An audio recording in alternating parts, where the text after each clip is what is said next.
മാധ്യമങ്ങൾ തന്നെ പറയുന്നത് പോലെ ഇന്നത്തെ കോൺഗ്രസ്സാണ് നാളത്തെ BJP ആയിട്ട് മാറിയിട്ടുള്ളത്.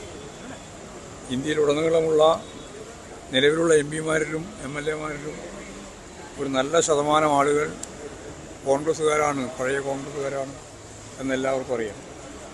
അതുകൊണ്ട് കേരളത്തിൽ തൃശ്ശൂർ നിയോജക മണ്ഡലത്തിൽ നിന്നും അതുപോലത്തെ അതിനു മുമ്പ് നേമം നിയോജക മണ്ഡലത്തിൽ നിന്നും, ഒന്ന് പാർലമെൻറ്റാണ്, മറ്റൊന്ന് അസംബ്ലിയാണ്, രണ്ട്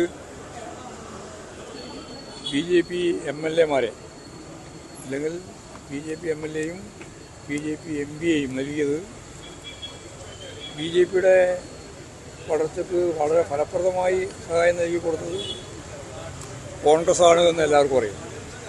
ഇപ്പോൾ ഏറ്റവും അവസാനത്തെ 18ാം ലോക്സഭാ തെരഞ്ഞെടുപ്പിലെ തൃശ്ശൂർ വിജയത്തിൻ്റെ പിന്നിൽ 86,000 വോട്ട് BJP-ക്ക് അനുകൂലമായിട്ട് കോൺഗ്രസിൻ്റേത് നൽകി.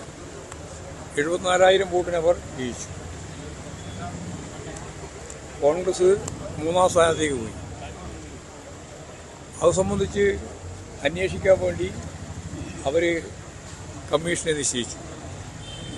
ഈ കാലം അത്രയും ആ റിപ്പോർട്ട് പുറത്തു വിട്ടിട്ടില്ല.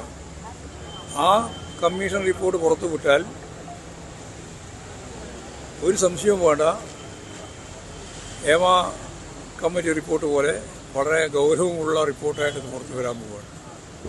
അപ്പോഴും കോൺഗ്രസിൻ്റെ നേതാക്കന്മാർ എന്ത് നിലപാടാണ് സ്വീകരിക്കുക എന്നുള്ളത് നമുക്ക് കണ്ടു തന്നെ അറിയാം.